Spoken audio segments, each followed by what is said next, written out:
Tribulus terrestrix, Kayani Panex Caltrop, Jingo Bilaba.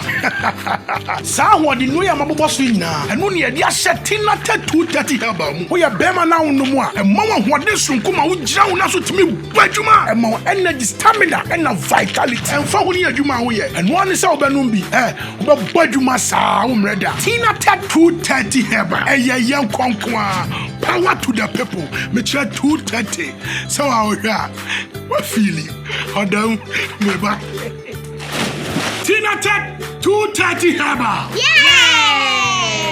Kinaata 230 herbal is a full supplement for rejuvenation and vitality. And no sa ebra ofa sa edrowi. Oba wafa yefunu. Ne oma ne banofo. Ene akola ondi emfie duoche.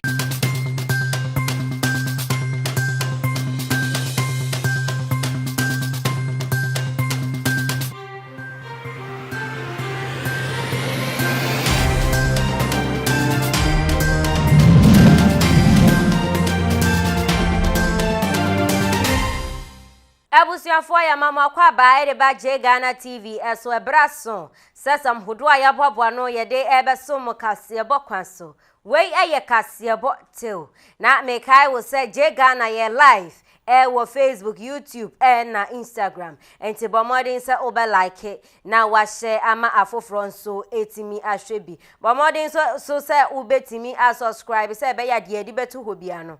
Unsa ebetimi aka. Wo ye be ma na wo hwɛ me abomodin a se unsa be katina teteba no ni bi. Na etimi aboa ama wo mema yomu esipi esita. Wo ye oba nso abomodin a se wukun ayi obi a wo ye chesel. Ne morebu a opam bomodin sa unsa be katina teteba. Enro ni bi no wanom we enye he we enye tobe. Unsa katina teteba no ni bi na wo no mo a ebesi esi ahemfie ho ama ya sensan check.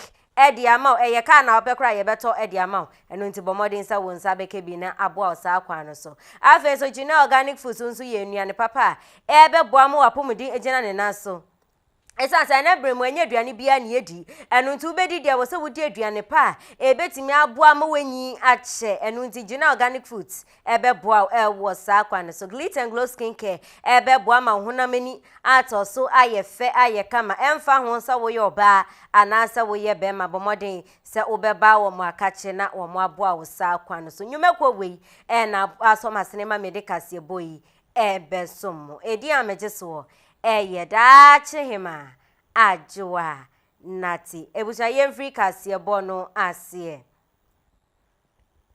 na ababe todwa se eye sachet water eye pure water ya yanum ya enkane na boa ye de ton eye 20 pesos e free 20 pesos e be see 40 pesos e see amene wo kase die e free juwada ebe me kire 31st August pure water bo ebe kosoro e free 40 pesos ako 60 pesos enunti wobia emmo ne homodin se ukokrom e fridge wada ekwo na mepacho ubenu munsu a sachet water ebe ye 60 pesos afen so ubeto bag na sesei ekoye 15 cedis enunti mo momodin anse obia ede be hye ni kotodwem e fridge wada ebe ya 31st October sa entumuno ebe free asia na sankai bowe eye Association of Packaged Water ene de sa enkaibo we ababeto dwa enunti e fridge wada ebe ya ukokrom abomode se obeboa ho enya afe ya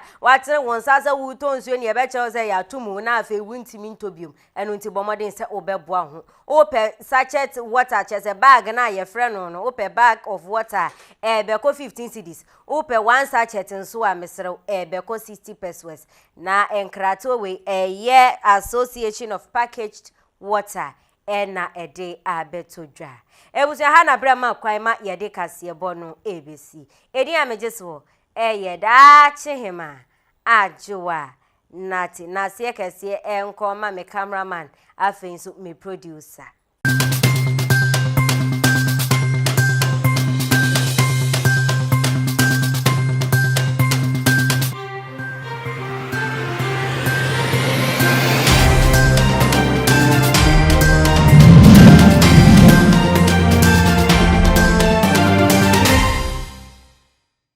Surprise!